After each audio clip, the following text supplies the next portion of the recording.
Bab 249. Chen Ce sendiri tidak menyangka bahwa setelah berhadapan dengan intelektual Liu Yanhu di Gunzu, ia akan langsung berhadapan dengan sesama intelektual Gao Qi di Chengzu ketika ia kembali ke desa Chenjia. Terlihat dari perkataan Wang Hongwen bahwa pejabat Tongzi ini bukanlah lampu hemat bahan bakar. Di saat yang sama, Chen Ce juga menyadari niat Qiu Bailu untuk mempermalukan dirinya sendiri di depan semua orang di aula. Terus terang, dia tidak mempersulitnya sama sekali. Sebaliknya, dia membantu dirinya sendiri. Status Qiu Bailu adalah yang tertinggi di antara semua pria yang datang ke desa. Dia memiliki status dan latar belakang. Bahkan Prefek Chengzu harus memberinya 3 poin kesopanan, tidak berani sombong di hadapannya. Oleh karena itu, Qiu Bailu secara langsung memberi Chen Ce masalah yang tampaknya mustahil, dan kemudian berjanji untuk menjadi saudara, dan bersumpah dengannya. Faktanya, Qiu Bailu sepenuhnya mempercayai Chen Ce. Dia tahu bahwa Chen Ce sangat berbakat. Bahkan menulis puisi dengan cepat tidaklah terlalu sulit bagi Chen Ce. Dan untuk memenuhi sumpah keduanya, Chen Ce menjadi saudara Qiu Bailu di depan Gao Qi. Dengan cara ini, Gao Qi harus berpikir matang-matang jika ingin menindas Chen Ce. Ternyata Tuan Tongzi, saya tidak hormat dan tidak sopan. Aku benar-benar tidak berniat mengabaikanmu. Kuharap Anda bisa memaafkanku. Gao Qi adalah seorang pria parubaya yang tidak terlihat terlalu mencolok. Dia terlihat berusia sekitar 40 atau 50 tahun. Dia memiliki kumis dan terlihat seperti orang tua di desa. Namun saat dia membuka mulutnya, terdengar nada resmi yang kuat. Kamu anak muda, bagaimana kamu bisa memanggilku Tuan Tongzi di sini? Tolong panggil aku Tuan Gao. Aku dapat menyaksikan Akademi Ajaib dan mengajar di sini, meninggalkan kenangan di Akademi Keluarga Chen, sungguh suatu kehormatan. Kamu nak, aku tidak bisa menghilangkan hakku untuk menjadi seorang pria sejati, hahaha. Ada beberapa orang yang tampak seperti lelaki tua yang mengikuti Gao Qi, dan mereka semua mulai tertawa. Wang Hongwen segera memperkenalkan mereka. Orang-orang ini sebenarnya adalah pejabat tinggi dari ibu kota provinsi, dan mereka semua adalah pejabat bawahan Gao Qiu. Ini sangat menarik. Seorang pejabat tinggi suatu negara datang ke desa Chenjia untuk menjadi guru di akademi keluarganya. Chen Ce adalah orang yang tidak pernah memikirkan hal buruk tentang orang, apalagi hal baik tentang orang. Karena Wang Hongwen, Qiu Bailu dan yang lainnya telah menjelaskan bahaya orang ini, dia harus bereaksi tanpa meninggalkan jejak apapun. Chen Ce tentu saja tidak akan gegabah. Haha, beraninya saya, Tuan Gao bisa datang ke desa Chenjia kita untuk menjadi guru, itulah yang membuat desa Chenjia kami begitu makmur. Langkah selanjutnya adalah saling memuji. Gao Qi membual bahwa Chen Ce menjanjikan di usia muda dan merupakan bakat langka. Chen Ce membual tentang statusnya yang tinggi dan status bangsawannya, namun dia justru merendahkan diri untuk datang ke desa Chenjia untuk menjadi seorang guru. Setelah ditiup dengan basa-basi, sampailah ke meja makan. Tentu saja kebutuhan akan minuman di meja makan pun tak terhindarkan.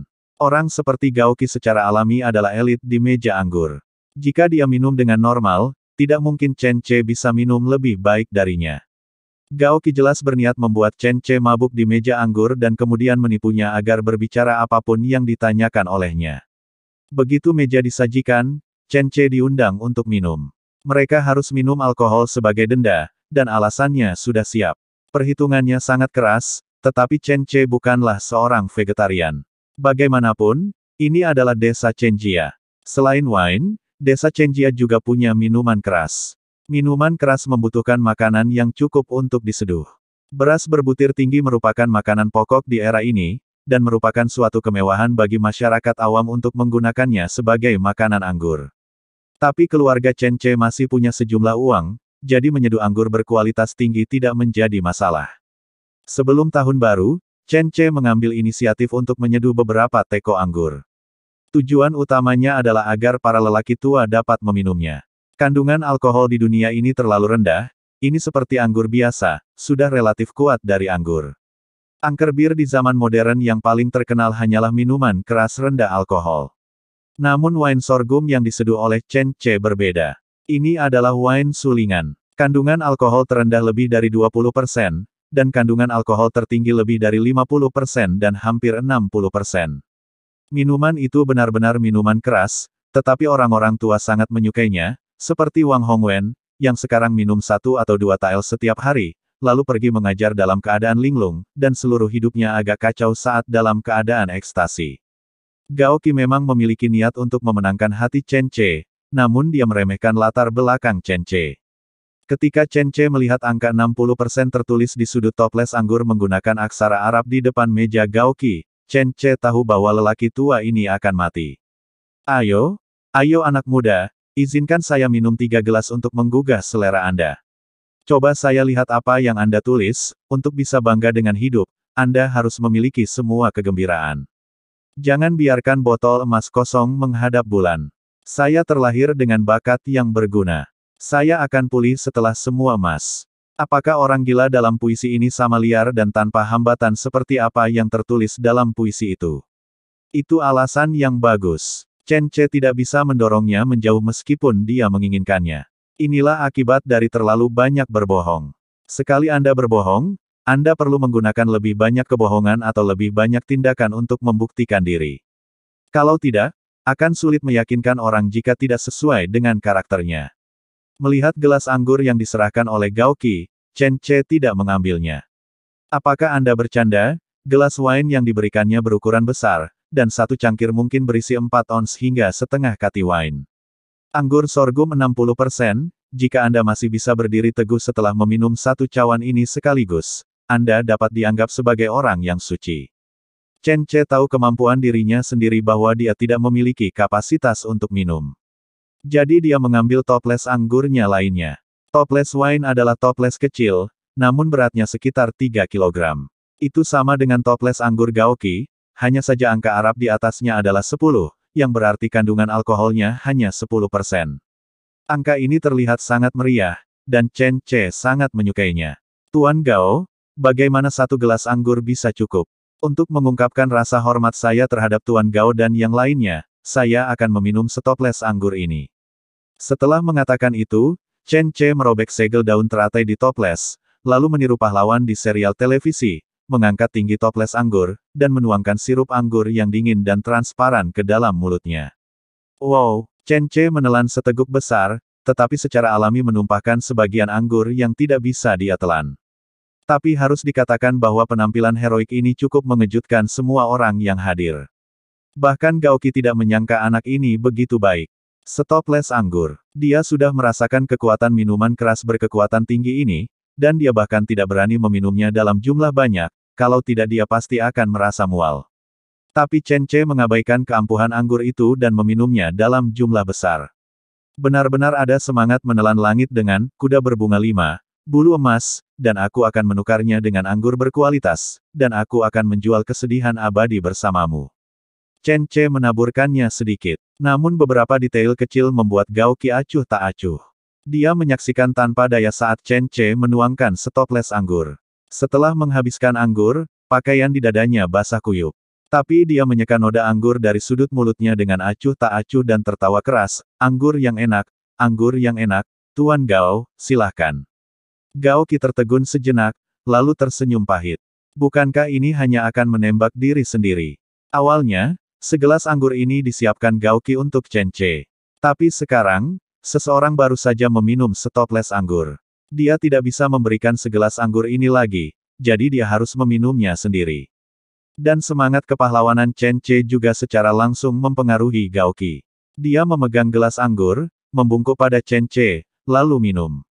Chen Che sangat bersemangat untuknya. Ini adalah minuman keras dengan kadar 60%. Dia tidak bisa minum dengan berani seperti Chen Che.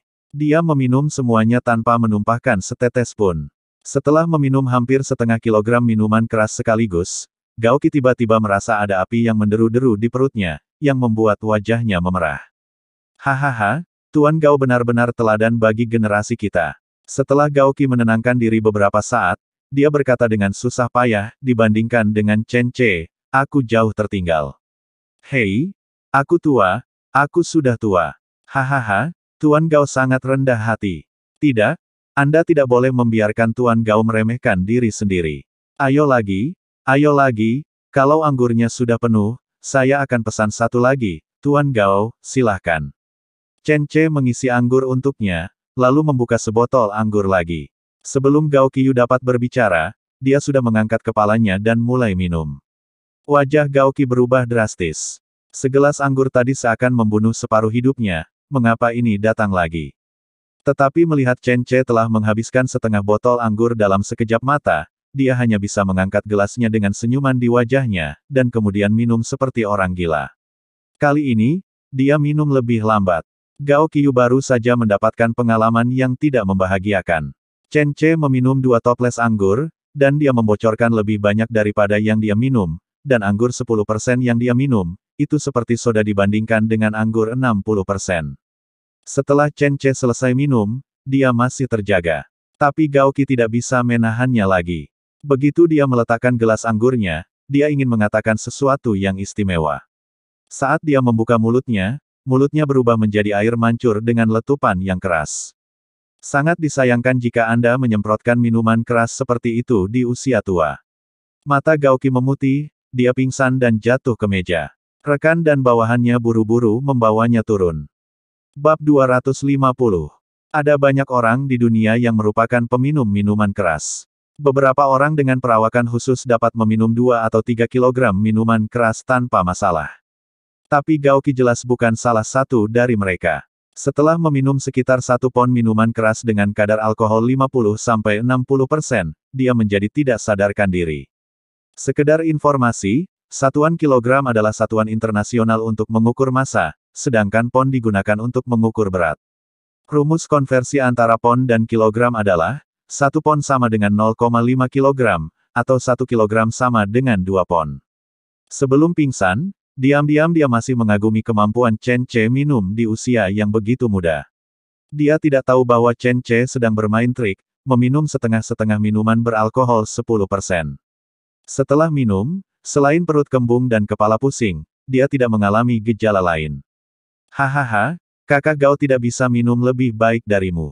Chen Ce, Chen Liming, kamu sangat kuat. Hahaha, semuanya bantulah dulu dan suruh kakak Gao turun untuk beristirahat. Kalian, jaga dirinya. Dia adalah seorang pria jangkung, tapi mabuk bisa membuatnya sakit kepala. Siapkan air panas dan handuk untuk dia gunakan saat dia bangun. Qiu Bailu membuat pengaturan dan mengirim semua anak buah Gao Qi masuk, meminta mereka untuk membawa Gao Qi pergi dan tinggal bersama untuk menjaganya. Meskipun beberapa dari orang-orang ini berniat untuk tinggal dan menjadi mata-mata Gao Qi, mereka semua diusir oleh Qiu Bailu. Meski Qiu Bailu bukan lagi prefek, namun ia memiliki latar belakang yang paling dalam. Keagungan atasan tetap membuat bawahan Gao Qi harus menuruti perintahnya. Setelah semua orang ini diusir, hanya satu yang tersisa di tempat kejadian. Chen Ce pusing, mengorek tenggorokannya dan memuntahkan separuh minumannya. Tidak, Chen Ce, tidak apa-apa meminum anggur dalam jumlah sedikit. Bukankah aku meminta seseorang untuk membawakanmu anggur dengan kandungan alkohol paling rendah? Sayang sekali Gao Qi tidak mengetahuinya, kalau tidak, dia harus menulis buku hukuman untukmu. Qiu Bailu masih menggodanya dari samping. Dia mengatur minumannya. Orang tua ini memiliki selera yang buruk dan selalu ingin melihat orang lain mempermalukan dirinya sendiri. Chen Ce memutar matanya saat mendengar apa yang dia katakan, Saudara Qiu, masih ada 2 botol anggur. Bahkan jika kamu tidak meminum semuanya, kamu masih bisa meminum separuhnya. Apakah kamu ingin mencobanya? Hahaha, itu tidak akan berhasil, lupakan tulang tuaku. Aku khawatir aku tidak akan bisa melihat hari ketika Xiaoyong memenangkan juara pertama. Qiu Bailu tersenyum dan meminta seseorang untuk membawakan Chen Ce jubah baru untuk dipakai. Berhentilah membuat masalah, kamu memanggilku orang yang kasar sehingga aku bahkan tidak tahu harus berbuat apa. Saudara Qiu, silakan masuk dengan cepat. Kita harus membicarakan bisnis. Wang Hongwen menyapa, dan Chen Ce, yang telah mengganti pakaiannya, mengedipkan mata pada Qiu Bailu. Mereka memasuki rumah bersama. Lantai 2 adalah kantin besar dengan tempat duduk untuk 3 meja dan 2 ruang pribadi untuk diskusi rahasia. Ada juga balkon besar, sekitar 40 meter persegi, di mana Anda dapat melihat seluruh desa dengan semua orang. Namun kini Wang Hongwen masih memanggil Chen Ce dan yang lainnya ke kamar pribadinya. Tidak banyak orang yang bisa memasuki kamar pribadi, hanya Wang Hongwen, He Zong, Qiu Bailu, dan Chen Ce. Tuan-tuan lainnya terus makan dan minum di aula luar. Faktanya, itu adalah firewall yang diatur oleh Wang Hongwen untuk percakapan mereka. Dekan, ada apa? Sedangkan rekan-rekan pejabat itu ke sini, kami memang ditakdirkan untuk bersama. Saya baru saja bertemu dengan rekan-rekan pejabat dari Gunzu sebentar, dan saya tidak menyangka akan bertemu salah satu dari mereka ketika saya kembali ke rumah.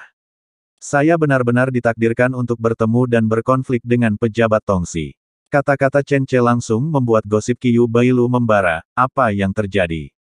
Kamu sudah pergi lebih dari 2 bulan. Jika wanita yang merindukanmu benar-benar tidak mempercayaimu, aku akan memanggilmu sore ini.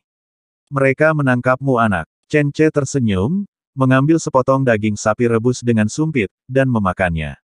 Setelah selesai makan, dia siap untuk membicarakan tentang waktunya di Gunzu. Tapi Wang Hongwen menamparkan bagian belakang kepalanya, mengapa kamu ingin pamer? Lupakan saja, berhenti bicara, pahami dulu urusan keluarga, dan kesampingkan masalah Gunzu untuk saat ini. Oh iya dekan, ada apa dengan pria jangkung ini? Apalagi yang bisa terjadi? Su Zhengbang baru saja mengadukanmu. Chen Ce tercengang, Hakim Daerah Su. Apakah ada sesuatu tentang dia yang terlibat di sini? Wang Hongwen menghela nafas, jika bukan karena dia, Gao Qi tidak akan ada di sini. Tentu saja, ini adalah informasi yang saya minta untuk dicari tahu oleh seseorang. Apa alasannya? Gao Qi harus menemukan alasannya saat dia datang ke sini, kan? Apakah alasan ini cukup untuk mengatakan bahwa Anda tidak baik dalam membayar pajak? Hehe, Anda memang ceroboh. Coba pikirkan berapa banyak pajak yang telah Anda bayarkan untuk pabrik tekstil dan pabrik kertas Murbei yang Anda jalankan ini. Kata-kata Qiyu Bailu mengejutkan Chen Ce. Membayar pajak, bukankah itu haknya sendiri? Anda adalah serif seluruh kota Xinyu. Berapa banyak pajak yang Anda bayarkan, berapa banyak yang Anda kenakan, dan di level mana Anda berada, semuanya ditentukan oleh Anda. Chen Ce sudah membayar pajak untuk pabriknya, dan dia membayarnya dalam jumlah yang wajar dan dalam kisaran level menengah. Kedua pabrik membayar puluhan tael pajak tahunan tahun lalu, jadi dia bisa dianggap sebagai pembayar pajak besar yang sangat teliti. Menurut peraturan dinasti Zhou, semua pedagang bisnis ditentukan berdasarkan pendapatan tahunan mereka. Kelas bawah memiliki pendapatan kurang dari 1.000 tael, kelas menengah pendapatan lebih dari 1.000 dan kurang dari 10.000 tael, dan kelas atas dianggap tinggi, jika pendapatan lebih dari 10.000 tael. Kelas bawah dikenakan pajak 1 tael per tahun, kelas menengah dikenakan pajak 9 tael per tahun, dan kelas atas dikenakan pajak 30 tael per tahun. Mengapa? Saya membayar pajak kelas menengah, 9 tael per tahun, dan masing-masing dari dua pabrik membayar belasan tael. Itu masuk akal. Bagaimana Su Zhengbang bisa menggunakan ini untuk membuat saya jijik? Chen Ce menjadi sedikit marah saat berbicara. Sebagai serif di seluruh kota Xinyu, dia bisa saja mengklasifikasikan pabriknya sebagai pabrik kelas bawah, atau bahkan mengabaikannya sama sekali. Tapi dia mengikuti aturan, menetapkan pajak kelas menengah, dan membayarnya, namun Su Zhengbang justru membuatnya merasa jijik karena ini. Wang Hongwen menghela nafas, kedua pabrik Anda telah membayar pajak, tetapi bagaimana dengan produksi anggur Anda dan pajak yang dibayarkan oleh penduduk desa? Setelah Anda menjadi serif, penduduk desa menjadi kaya, tetapi semua pajaknya rendah. Bahkan jika dua pabrik Anda diletakkan pada level tertinggi, dan mengenakan harga yang lebih tinggi secara bersamaan. Itu hanya sedikit di atas 100 tael, tetapi jika Anda mengenakan harga yang lebih rendah di seluruh kota Xinyu, itu berarti ribuan atau puluhan ribu tael. Separuh darinya diserahkan ke pengadilan untuk biaya administrasi pejabat di semua tingkatan. Anda, Chen Ce, menghapus semua aturan ini segera setelah Anda menjadi serif. Jika Su Zhengbang tidak menghukum Anda, siapa yang akan dia hukum? Gao Qi datang untuk menyelidiki, kamu pasti tahu siapa yang akan selidiki. Chen Ce mengerti. Memotong uang seseorang seperti membunuh orang tua. Sudah berlangsung 2 tahun. Tahun sebelumnya, Chen Ce pertama kali memotong pajak tahunan desa Chenjia, yang membuat serif Zhou Biao pusing. Namun, dia akhirnya menghancurkan tembok timur dan memperbaiki tembok barat, mengumpulkan uang lebih banyak dari desa lain, hanya satu desa kecil Chenjia yang tidak dipungut dengan harga tinggi, jadi masalahnya tidak terlalu besar. Kemudian, Zhou Biao meninggal, dan Song Chengtang datang untuk bersaing dengan Chen Ce untuk memperebutkan posisi serif kota Xinyu. Setelah kegagalan, Chen Ce menjadi serif seluruh kota Xinyu, dan perjuangan tampaknya telah berhenti. Namun kini tampaknya persaingan tersebut belum berakhir. Sekalipun Pang Zun telah dimanipulasi olehnya, masalahnya masih belum selesai. Chen Ce menyipitkan matanya dan banyak berpikir. Kali ini, Su Zhengbang mengambil tindakan dan mengundang sesama pejabat intelektual Gaoqi. Di balik ini, sulit untuk memastikan bahwa tidak ada jejak Song Chengtang atau bahkan ayah Pang Zun, Pang Wenhe dan yang lainnya. Terutama Song Chengtang, meski Pang Zun hilang dari mereka, namun permusuhan mereka terhadap desa Chenjia tidak akan berkurang setengahnya. Dengan kata lain, saya memotong sumber keuangan mereka. Apakah Gaoqi ingin mencari masalah? Sial, apakah Anda benar-benar memanjakan para pejabat korup ini selama bertahun-tahun? Sama halnya di zaman modern, khususnya di negeri Konoha, korupsi pajak adalah tindakan melawan hukum yang dilakukan oleh petugas pajak untuk memperkaya diri sendiri dan merugikan pihak lain serta kas negara. Korupsi pajak dapat berupa penggelapan uang pajak atau penyalahgunaan wewenang. Beberapa aktor yang terlibat dalam korupsi pajak diantaranya, pegawai atau pejabat Direktorat Perpajakan, konsultan pajak, hakim dan pegawai pengadilan pajak, advokat, perantara dan wajib pajak. Korupsi pajak dapat menurunkan kepercayaan masyarakat dan merusak sendi kehidupan bangsa. Di zaman kuno para hakim mengumpulkan dan memakan uang pajak, tapi di zaman modern, oknum hakim menjual hukum untuk keuntungan dirinya sendiri. Ada satu kasus yang sangat diingat Chen Ce, seorang pemuda putra dari anggota dewan, yang menyiksa dan membunuh kekasihnya, tapi alih-alih dihukum, dia dibebaskan oleh hakim hanya karena pertimbangan si pemuda berniat baik membawa kekasihnya ke rumah sakit.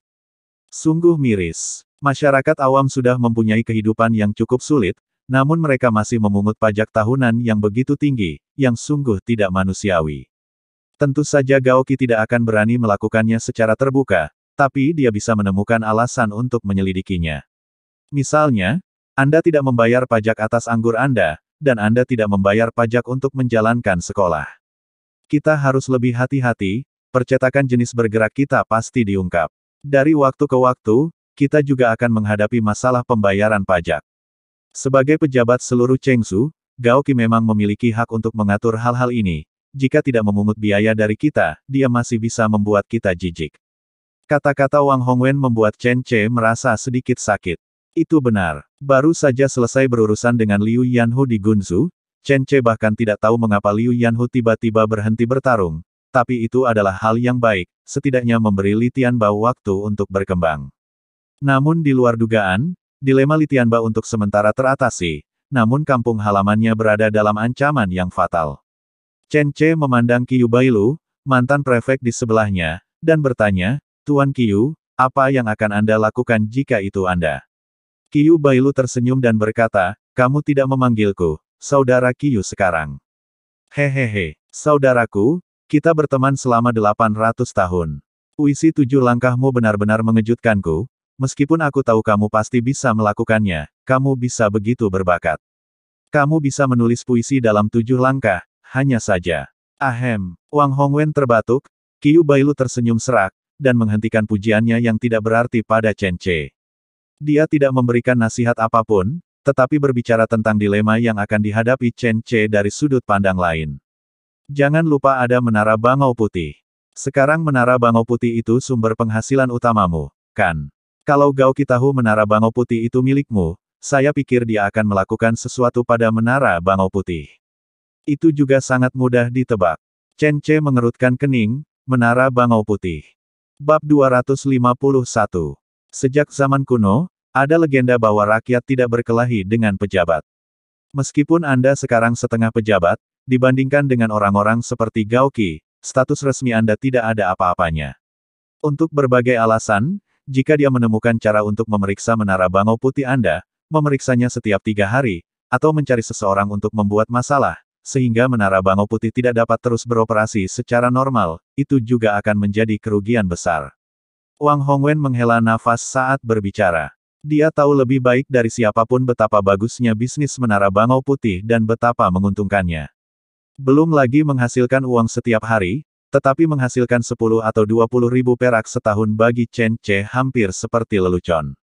Selain itu, selama Menara Bangau Putih terus membangun reputasinya saat ini, dan membangunnya menjadi restoran berusia seabad, menara tersebut dapat diwariskan kepada keluarga Chen dari generasi ke generasi dan dapat menjadi pusaka keluarga. Jika dilipat di tangan orang seperti Gaoqi, itu akan sangat tidak layak. Pada saat ini, Qiu Bailu juga mengungkapkan pemikiran mereka yang sebenarnya. Chen Liming, kami tahu bahwa Anda ingin membela rakyat, Anda ingin mereka menghasilkan uang, dan Anda ingin mereka membayar pajak tahunan lebih sedikit. Saya juga tahu bahwa Anda memungut pajak mereka sesuai dengan hukum, tetapi mereka para pejabat itu sudah terbiasa makan dengan gigitan penuh. Anda tiba-tiba mengurangi pajak tahunan mereka, dari pajak kelas atas ke pajak kelas bawah, mengurangi pajak sebesar 90%. Bagaimana mereka tidak menimbulkan masalah bagi Anda? Jadi, itu akan membuatmu marah dan itu tidak sepadan. Chen Ce tertegun sejenak, lalu tersenyum pahit. Dia benar-benar tidak berpikir untuk membuat nama baik untuk dirinya sendiri. Saat dia memungut pajak tahunan pada akhir tahun lalu, dia mulai dengan para polisi yang berasal dari pengawal desa Chenjia. Pajak tahunan yang dipungut dari 8 desa dalam jarak 10 mil semuanya dikumpulkan menurut tingkatan yang sesuai, tidak sama dengan desa Chenjia. Seperti penduduk desa lainnya, mereka tiba-tiba kehilangan 90% kewajiban pajak yang biasa dibayarnya. Chen Ce tidak terlalu memikirkannya saat itu. Dia bahkan tidak bertanggung jawab atas pemungutan pajak tahunan, tetapi meminta Tong Dalei melakukannya untuknya. Namun, Chen Ce mendengar Tong Dalei berkata setelah itu bahwa ketika orang-orang di desa lain mengetahui bahwa pajak tahunan mereka juga akan dikurangi sebesar 90%, mereka bersujud dan berteriak, "Terima kasih Tuan Chen Ce." Saat itu, Chen Ce tidak menganggapnya serius. Hal ini terutama karena pemikiran orang modern. Sebagai orang modern, ia percaya bahwa membayar pajak secara wajar pada awalnya adalah hal yang biasa. Bagaimana seseorang bisa membayar pajak 90% lebih banyak berdasarkan kepala orang lain? Bukankah ini merupakan hegemoni birokrasi yang tidak tepat? Memang ada banyak hal yang terjadi pada saat itu, dan Chen Ce tidak mempertimbangkannya secara komprehensif, yang mengakibatkan pembebasan langsung pajak yang tidak masuk akal bagi masyarakat desa Sili, Baxiang, dan seluruh kota Xinyu. Artinya pajak yang dibayarkan hanya 10% dari tahun-tahun sebelumnya, yang membuat Su Zhengbang tercengang. Di saat yang sama, dia tidak bisa membayar selisihnya puluhan ribu tael kepada atasannya. Jelas tidak mungkin untuk menutupinya, dan dengan Su Zhengbang, orang rendahan seperti dia, bagaimana dia bisa melepaskannya jika dia memiliki kesempatan bagus untuk mempermalukan Chen Ce? Oleh karena itu, Su Zhengbang dan Song Chengtang melaporkan Chen Ce kepada Gao Qi, yang notabene adalah atasannya di bawah prefek provinsi. Jadi, apa saranmu sekarang? Chen Ce bertanya sambil memandang kedua pria tua itu. Wang Hongwen berpikir sejenak tetapi tidak berbicara. Qiu Bailu tidak terlalu keberatan. Dia berkata terus terang, jadi saran kami adalah, agar Anda meminta orang-orang Anda untuk memungut kekurangan pajak tahun lalu. Orang-orang di desa Chenjia tidak peduli, tetapi orang-orang di desa lain perlu melakukannya, membayar kekurangan pajak. Faktanya, bukan hanya kota Rongdong, pajak tahunan di ibu kota negara bagian lain, seperti Gunsu, tidak pernah seperti ini, mereka tidak ingin mendapat masalah, yang harus kita lakukan hanyalah menderita bersama rakyat jelata. Apa yang dikatakan Qiu Bailu memang benar, dan kebenaran ini juga benar. Seiring berjalannya waktu, akan selalu ada tempat gelap. Ini tidak adil. Ketidakadilan adalah norma. Mereka yang menginginkan keadilan hidup dalam utopia. Tidak ada tanah seperti itu di dunia nyata. Jika saya tidak memungut kelebihan pajak tahunan ini dari masyarakat, apakah Su Zhengbang dan Gao Qi akan membiarkan saya pergi? Chen Ce mencibir. Tentu saja, siapa lagi yang bisa mendapatkan puluhan ribu tael perak selain memerasnya dari orang-orang? Qiu Bailu merentangkan tangannya dan mengatakan yang sebenarnya. Jika aku tidak menurut, cara apa yang akan mereka gunakan untuk menahanku? Tanya Chen Ce. Setelah Qiu Bailu berpikir sejenak, dia tersenyum dan berkata, jika saya adalah Gao Qi, saya pasti akan menghukum Anda atas pemungutan pajak sesegera mungkin, memecat dan mencopot jabatan serif Anda, kemudian mengirim pejabat baru yang kejam untuk mengambilnya lagi. Tidak masalah jika itu desa Chenjia, tapi desa-desa lain, mereka tidak kebal. Pejabat baru yang kejam pasti akan mendapat perintah untuk melakukan penyelidikan terhadap Anda, jadi segala sesuatu tentang Anda mungkin akan diselidiki saat itu. Misalnya, jalan yang baru Anda bangun, memblokir jalan, menyiapkan karcis, dan menagih per orang. Atau mereka bisa secara khusus memblokir Anda, mengatakan bahwa barang yang Anda angkut tidak sesuai aturan, dan perlu diperiksa secara paksa. Mereka bahkan dapat melangkah lebih jauh dan langsung menjebak Anda, melemparkan garam ke gerbong yang Anda angkut, dan mengatakan Anda menjual garam ilegal. Jika saatnya tiba, mereka dapat secara terbuka menangkap orang-orang Anda, lalu langsung menghajar mereka hingga tunduk, dan sepenuhnya mengincar Anda. Qiu Bailu merentangkan telapak tangannya saat dia berbicara, apakah menurutmu ada begitu banyak cara untuk berurusan denganmu?